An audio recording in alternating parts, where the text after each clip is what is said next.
पशुपति कुमार पारस कह रहे हैं कि हमारे साथ लोकसभा चुनाव में अन्याय हुआ है। अगर विधानसभा में और सम्मान नहीं मिला तो 243 सीट पर चुनाव लड़ेंगे। अरे विधानसभा भी दूर है, अगले साल विधानसभा है। जो एनडीए के पार्ट है उनको सम्मान मिलेगा और सम्मान भी मिलेगा और हम लोग सीट भी जीतेंगे।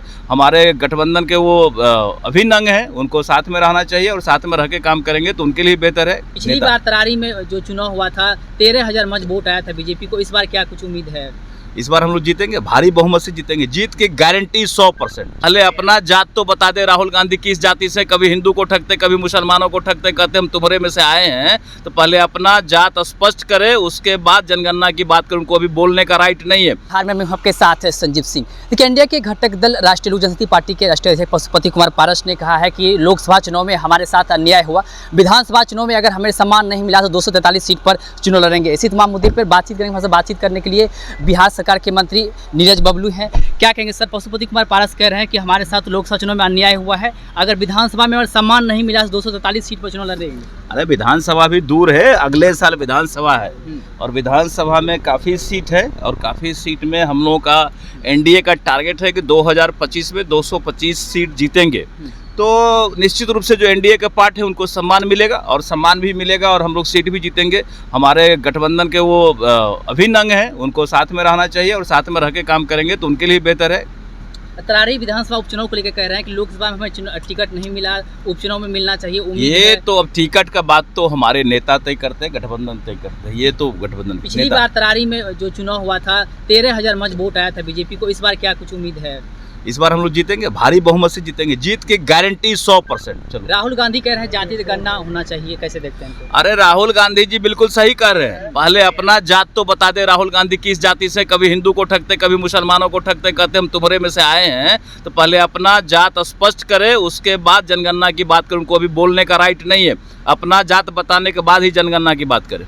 तो हमारे साथ बातचीत करते हैं बिहार सरकार के मंत्री नीरज बबलू, जिन्होंने साफ तौर पे कहा राहुल गांधी जो है पहले अपनी जात की पता करे, अपनी जात की चिंता करे कि वो किस जाति से आते हैं। साथ ही साथ आपको बता दें कि एनडीए के घटक दल हैं राष्ट्रीय लोक जनशक्ति पार्टी, यानी पशुपति कुमार पारस की पार्टी।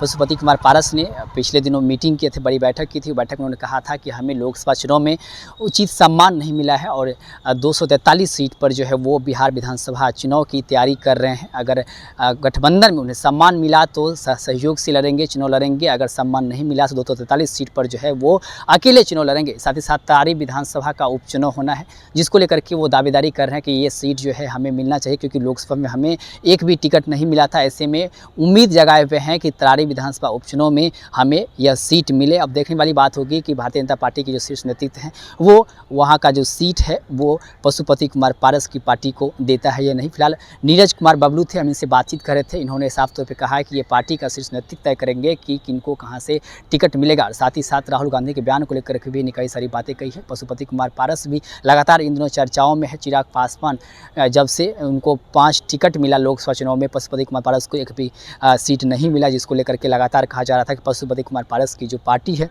वो कमज़ोर हो गई है। और कई तरह के संगीन आरोप भी लगा रहे थे। तमाम जो विपक्षी दल है पशुपति कुमार पारस को बोल रहे थे कि ये चूसे हुए गुठली के समान है और इनको जो है बीजेपी यूज कर करके छोड़ दी है, अब इनका कोई अस्तित्व नहीं है। हालांकि अब देखने वाली बात होगी 2025 बिहार विधानसभा चुनाव में जो पशुपति कुमार पारस की जो पार्टी है वो एनडीए का हिस्सा रहते हैं या एनडीए से अलग होते हैं। और साथ ही साथ तरारी विधानसभा उपचुनाव में वह सीट पशुपति कुमार पारस के खाते में एनडीए देती है या बीजेपी जिस तरह से पिछली बार वहाँ से चुनाव लड़ी थी, क्या फिर इससे इस बार वहाँ से चुनाव लड़ेंगे? क्योंकि पिछले बार महज 13,000 वोट आए थे, बीजेपी के जो प्रत्याशी थे जमानत जब्त हो गई थी। तो इस बार देखने वाला बड़ा दिलचस्प नज़ारा होगा। बने रहे लाइव बिहार के साथ, मैं संजीव सिंह, देखते रहे लाइव बिहार। धन्यवाद।